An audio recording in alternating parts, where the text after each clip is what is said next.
Back in 2011, the world saw quite a few demonstrations, protests, political activism across the board. That was especially true here in the Middle East and North Africa, where that sort of thing was in abundance. Some governments were even toppled, replaced with new systems of governing. Social media was at the genesis of a lot of that activism, allowing people to organize. You had older generations also taking part on social media for the first time, on platforms they once deemed to be a waste of time. They got their first taste of social media. That was all back in 2011.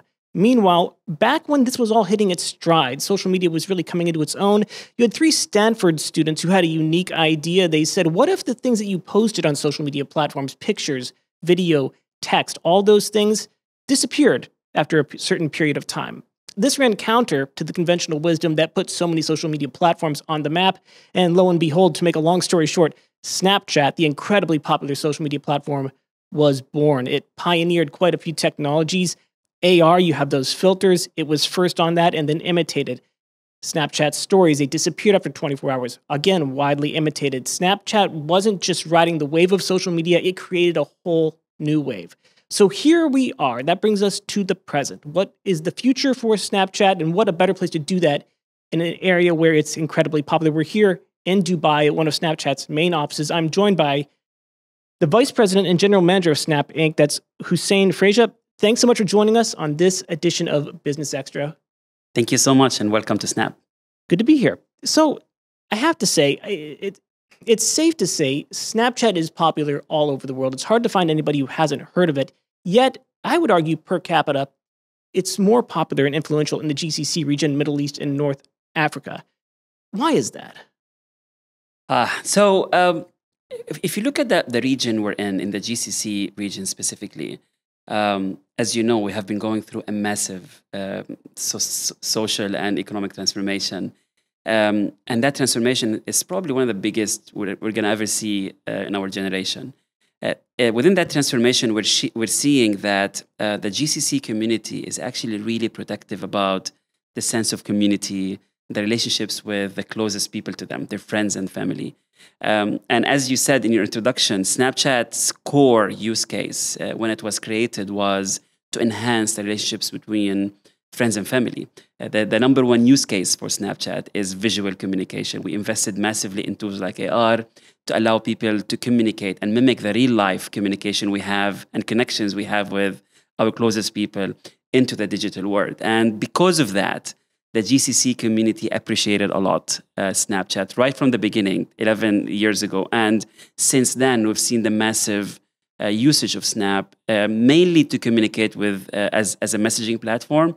But we've seen a massive adoption from our creator community that allowed them to communicate with that very engaged community on Snap and allow them to create content. And that content gets a lot of usage on the platform. That creative community, even the not so creative community, people who are just spectators on the platform, can you extrapolate a little bit on the specific demographics in the region that are flocking to Snapchat still? Well, from grandsons and daughters to grandmas in the GCC region, it's across all demographics.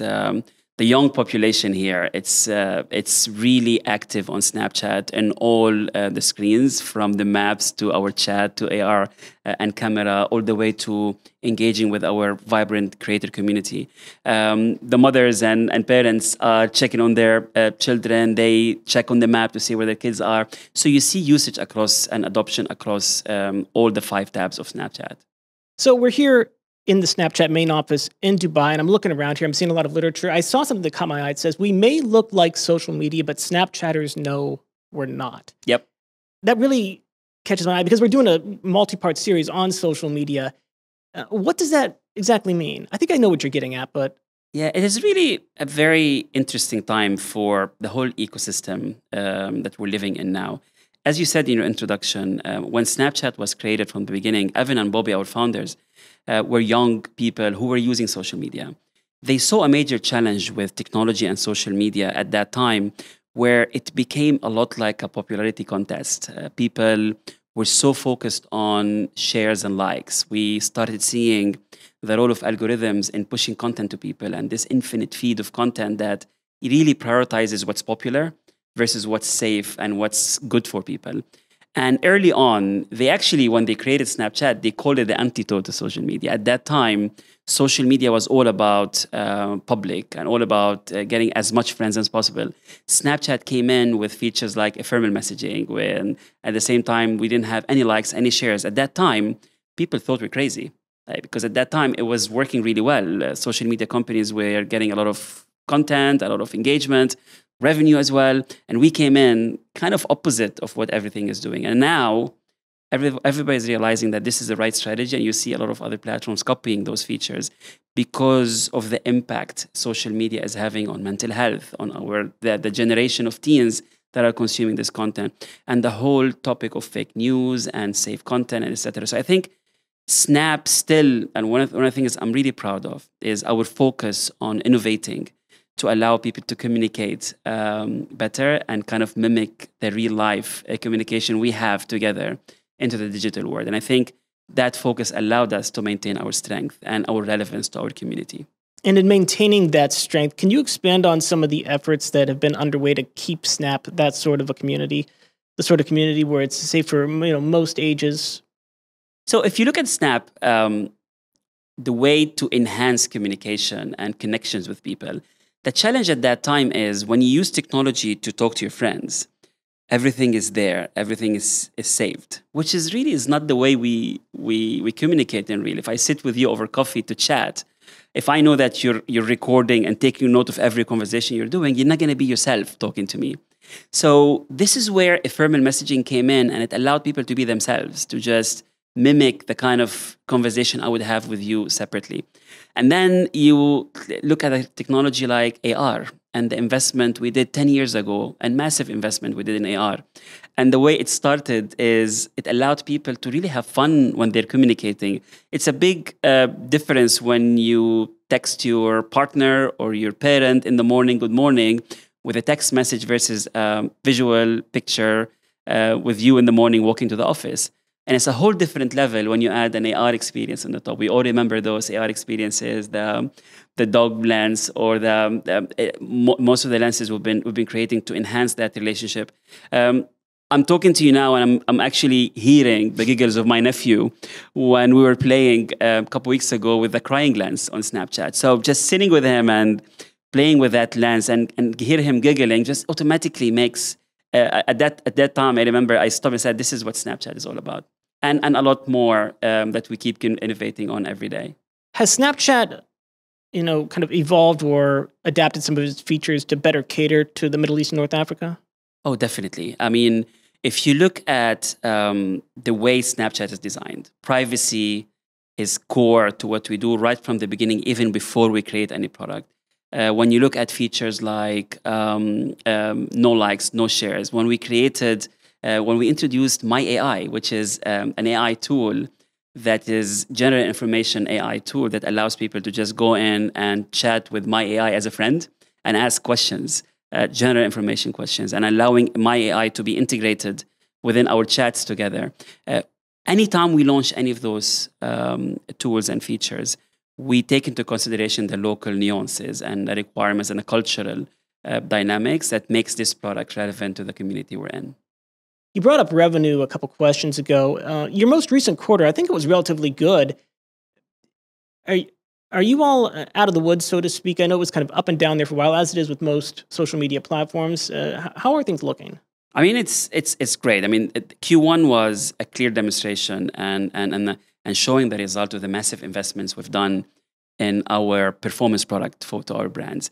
Snap historically and is still a really key driver of brand building in the mid to upper funnel for brands. So if you want to build a brand, introduce your product to audiences, Snap is really impactful in that area. In the last 18 months, we've been investing massively in driving performance for brands. So if you go and see an ad and you're introduced to a product, you can click and convert and become a customer to the brand who's advertising on Snap. This investment started to show in the last 6 months, and our Q1 earnings showed that we're seeing advertisers seeing way better results as a result of those investments. Now, we need a couple of quarters to keep showing those results for us to kind of see and validate this investment. But in general, we are very happy where we are now. What kind of advertisers really like Snap? I mean, in general, globally, there's always that kind of differentiation between how we are globally, but then the engaged community in GCC always gives us a differentiation factor. Snap has been really good with the mid to upper funnel brand advertising, which is massively, as I said, introducing a product, introducing a new brand, driving performance across multiple metrics. Our investment on lower funnel, which is like direct to consumer and direct conversion, has been massively successful. And this gets us way more brands that care about the click to convert or purchase a product right away. In the region here, we're covered across all verticals. Our key verticals are retail, tourism, luxury, auto, entertainment. Of course, the massive transformation in Saudi, we're playing a big part in promoting brands that are created new as part of this transformation. And this is one of the key exciting parts of our operation here in the region. You just mentioned retail. Retail can buy ads on Snapchat. They can choose to go through that route. But I can also imagine regionally a lot of retail stores have their own accounts on Snapchat. Is that going as well as you would hope, that the people are using this to promote their businesses, or is there room for improvement there? Well, this is a really good question. We get that a lot from brands. Like, how can I create my social presence on Snapchat? And what we tell brands is Snapchat is a tool and a platform that allows people to communicate and enhances relationships with people. We don't recommend that your default strategy is to open an account on Snapchat, even though you can.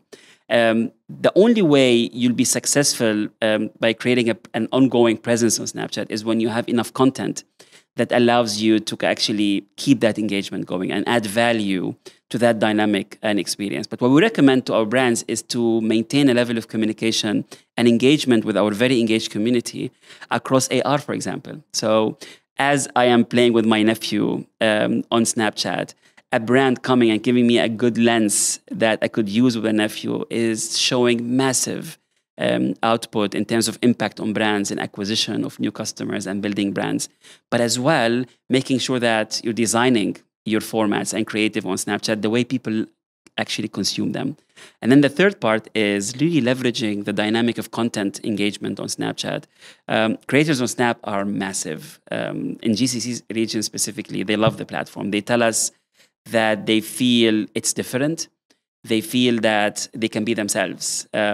What makes that a little bit more useful is that we revenue share with creators in the region here. And that takes a little bit of the pressure of I have to kind of make major collaborations that influences my content strategy. They have more room to be themselves on the platform. And that dynamic is a big opportunity for brands because all those creators are creating content related to specific brands like luxury or lifestyle or entertainment or food. So it gives them a premium contextual environment that they could leverage. I want to talk a little bit about AR, and you keep bringing it up.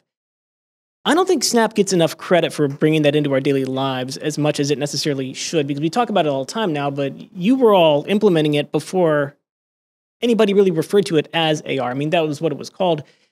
But that kind of dovetails into my other question. What do you make about other social media platforms taking a lot of these things that you were so successful at and scaling like crazy? And I'm talking about TikTok. I'm talking about Instagram. It's a fierce marketplace out there. What do you make of all that? Yeah, we've been there really long, and we've been through cycles and cycles of competition, taking on products or innovations that we created. I think where we stand now, we like it in a way, because the best thing ever for a business is two things when it comes to this topic is to be able to keep innovating. And I think we proved that we maintained our ability to keep innovating because we were crystal focused on our mission, which is enhancing relationships between people. And then when people copy, that's actually a validation that we are on the right track. The team enjoys it now. It's nice to see that we create something, people tell us you're crazy, how do you think this is going to work? And then years later, everybody's doing the same thing. I think when it comes to AR specifically, we made a massive bet on AR, spent billions of dollars in technology building, because in the beginning, we believed in the role of AR in enhancing relationships, specifically when you use a visual communication platform like Snap. AR, which is, by the way, like just to define it for our listeners, it's a way to add computing over reality. So You pull up the snap camera, and then suddenly we're able to augment this reality you're seeing through the camera with stuff. It could be entertaining. It could be a utility that you use. So I'll give you an example. It started, back to my nephew example, creating more and more of those lenses that makes people laugh and have fun together.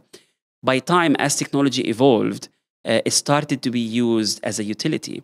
In the retail sector, for example, we're working with a lot of brands and partners to allow them to turn their product catalog into try-on experiences. So you try a bracelet on, you just put the snap camera, put it on your wrist, and you can see a bracelet from Cartier or Tiffany.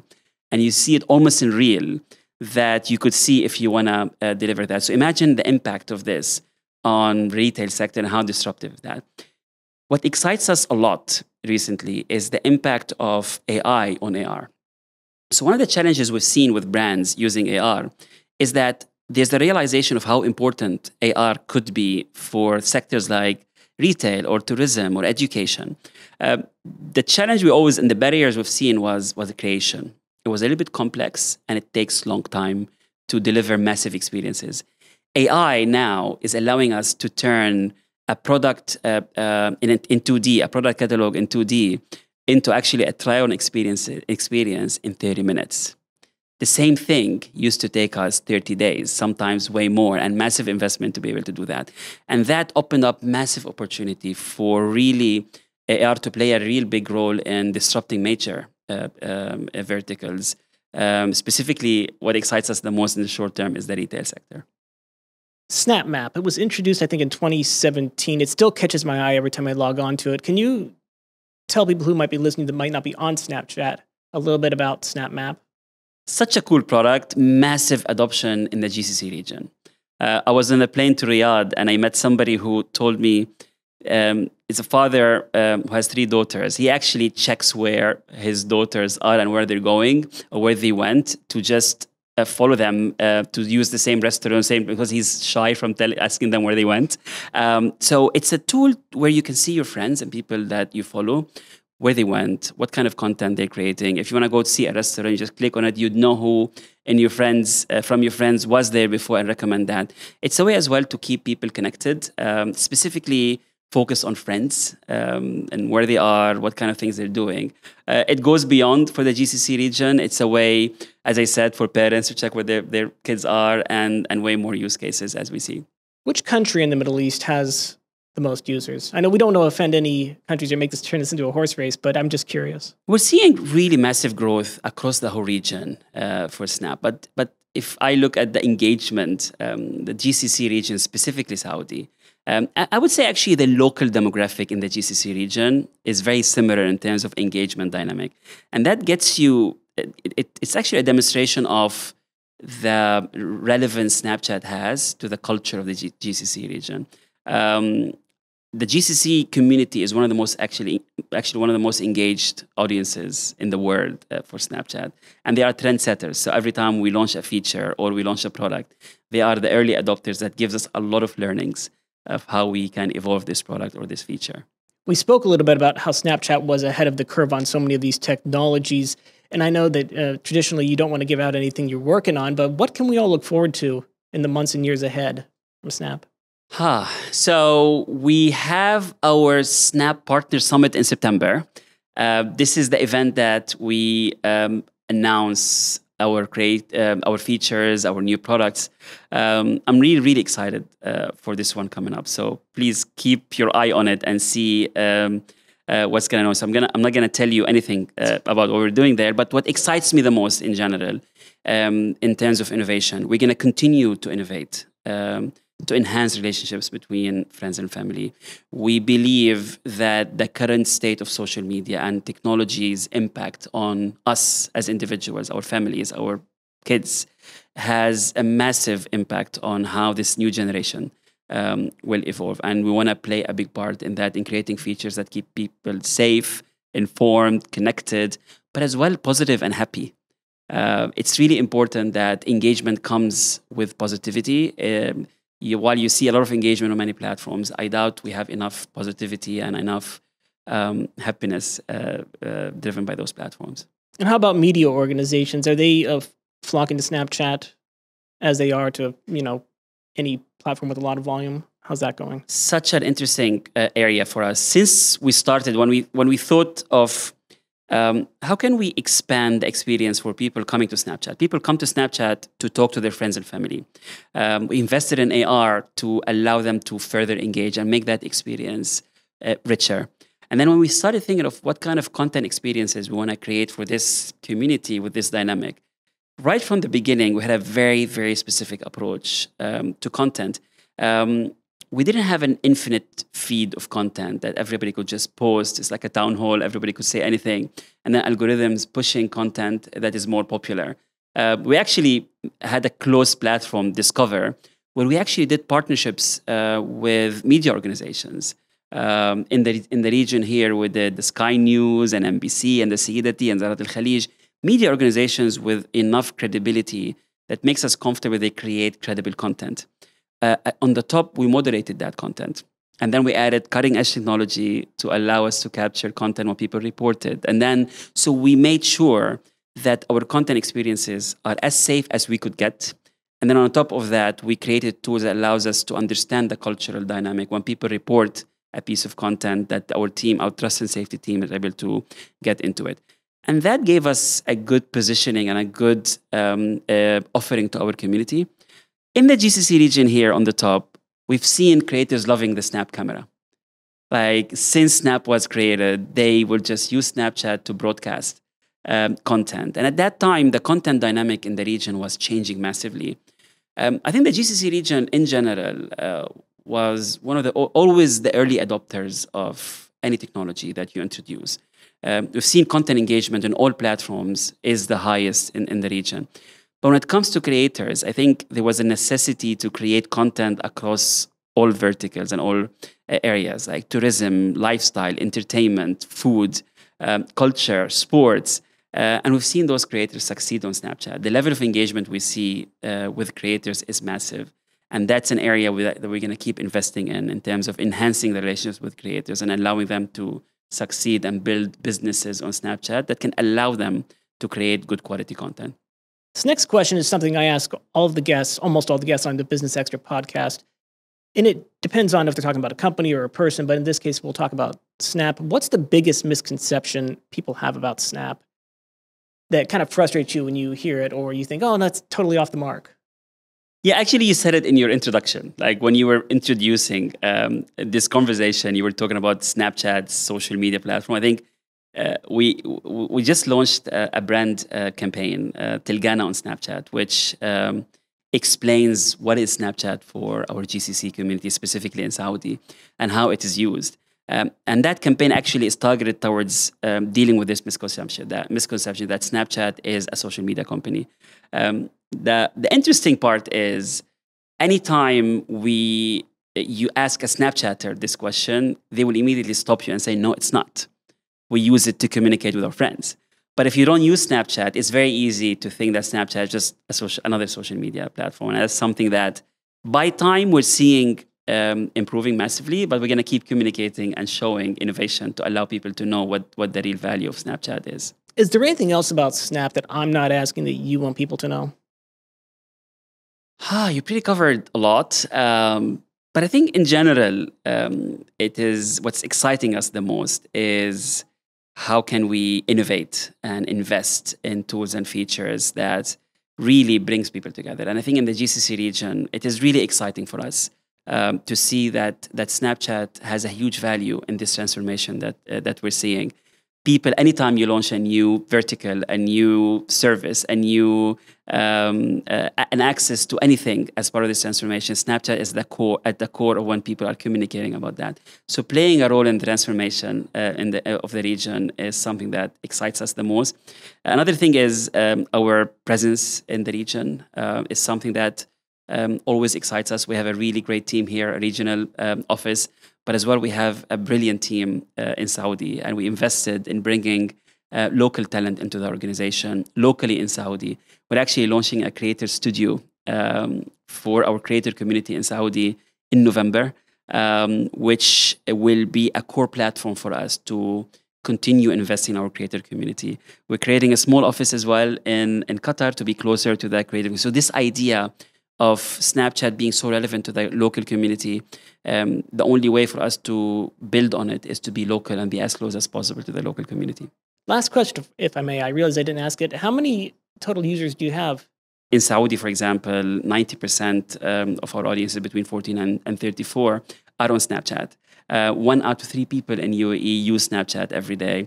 And if you look at the local community in in UAE, they're actually, most of them are on Snapchat. AR, massive in the region here. 85% of our community use AR every day in the GCC region, not only from a usage perspective, even on the creation side. When we opened our Lens Studio, which is the platform you create AR on Snapchat for, you see our GCC community, one of the top creators of AR in the region.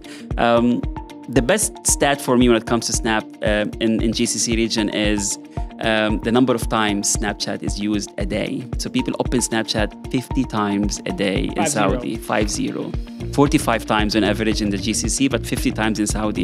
And it's not during certain time. So it's from the moment you wake up till the moment you sleep. People are on the platform. And that's back to the topic of like, I'm in constant engagement with my friends and family, and that doesn't happen in one shot during the day. It's actually ongoing from the moment I wake up till the moment I sleep. Hussein Frazier, thanks so much for joining us on Business Extra. Thank you so much.